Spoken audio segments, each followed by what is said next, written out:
Pete, great to see you. Good morning. How you doing?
Well, thank you, Pete. And first of all, I think one of the reasons that I got into Substack at first is it actually started in 2017, right? But a lot of us didn't really know about it. It was more of a we'll call it a medium competitor, so it's more for writers, and it still is for writers, but they've really added a lot of features, and so it's a full-blown website for you. So if you're thinking about like, do I want to build a new website, right? You got people talking about high level, all these different things.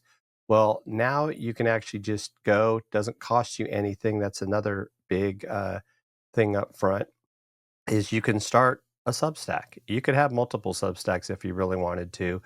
And, the rules, there really are no rules in the sense that they're not saying, oh, you can't have a Substack about subject X or subject Y like you do on the other platforms. And there's a couple of things that have been going on in the world of Facebook lately that really made me start thinking about Substack. One is Facebook groups, and this has been several months ago. They stopped allowing you to go live in your Facebook group, we'll say easily. People were using, products like StreamYard, and now you had to go get the stream key and the stream URL, and so you weren't able to necessarily get the comments of your folks and share them to screen. And that's got that's a little bit of the same thing with Substack to a point, but with Substack now, when you go live, because you're live in Substack, you can see the conversation there with your community, even when you're using a tool like StreamYard.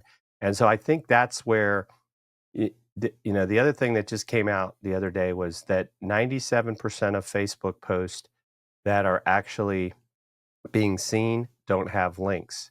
Well, that makes it really difficult when you're trying to share information. It's like they're really ratcheting down on taking people off their platform. So, how does that help you as a small business owner, as a content creator trying to share, whether it's about products or services? And so that's what appealed to me about Substack. So you can build a community because why? Pete is a part of my community. You can be a free subscriber, you can become a paid subscriber, which kind of gets into my point number three. So we'll go back to that later. But I get your email address when you subscribe. I can send you an individual email. I can email you that I'm going to go live. So now you've built community. There's a chat feature within your community. So you can ask questions, right? So now you get that idea of like, what does my community want to see more of? What are their pain points? So I think that's extremely powerful. And so to me, that's that equivalent of what we were doing in Facebook groups.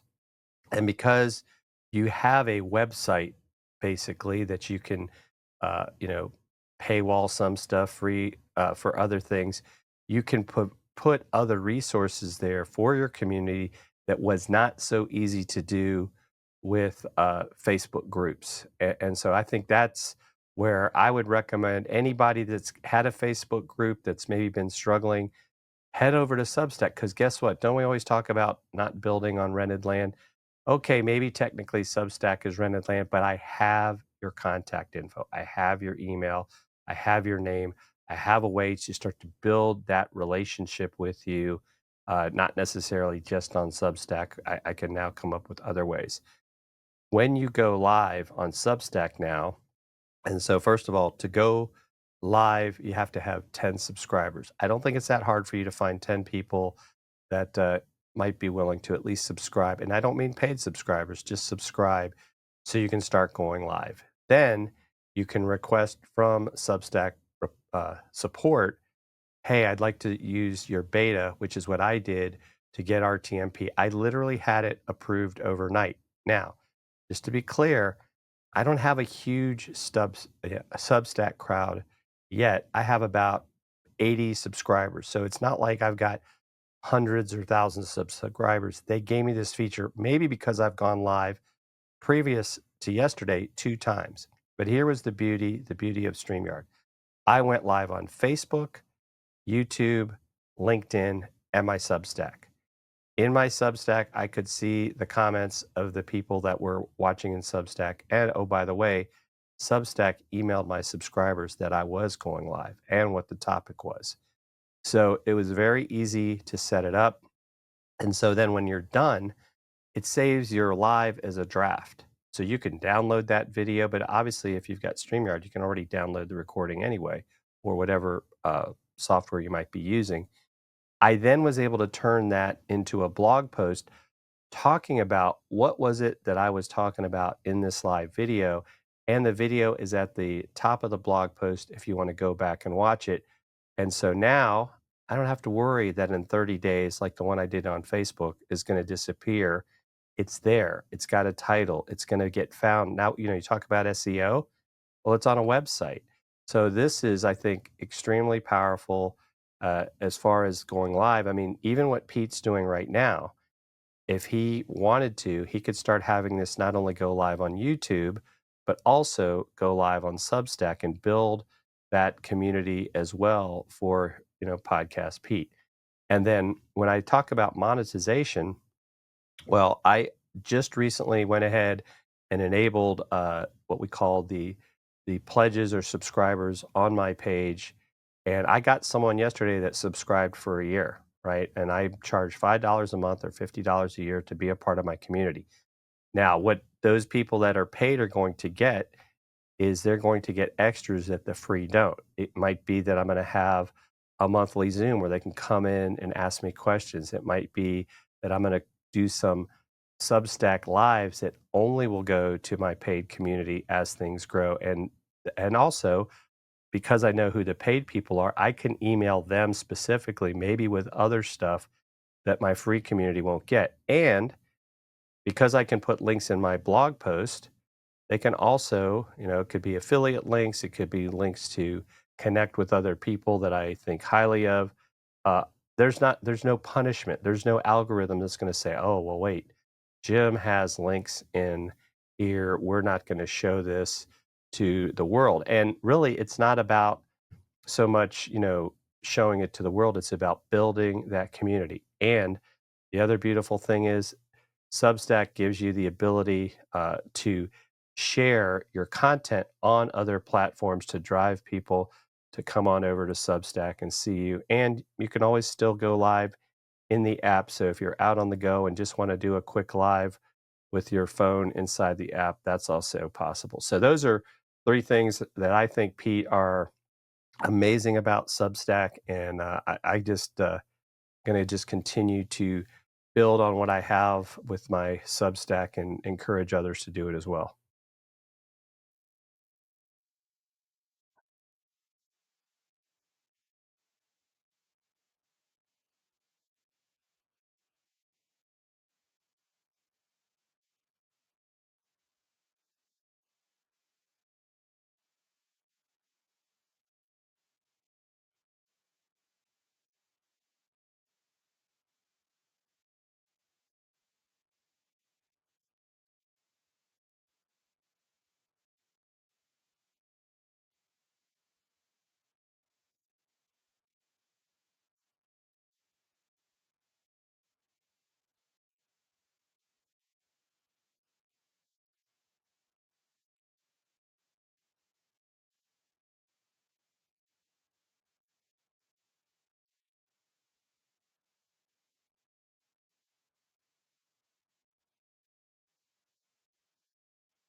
Yeah, so I would say, easiest way is, go to LinkedIn, look for my name, Jim Fuhs, and then I share my stuff there. I've actually, I'm on Instagram, I'm on Facebook, I'm on all those places, and, I probably should have, given you a QR code or something for my Substack, but, I can get that to share. In fact, let me put it in the chat here if you wanna share it with everyone.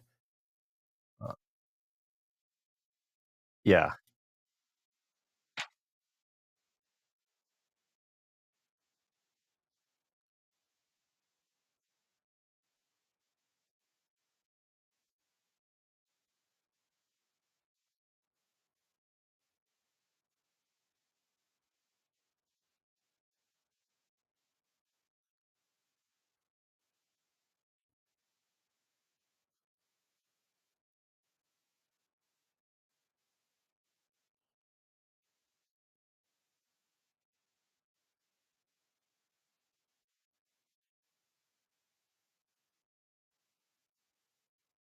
yep. Thank you, Pete. It was great to be here. Yeah.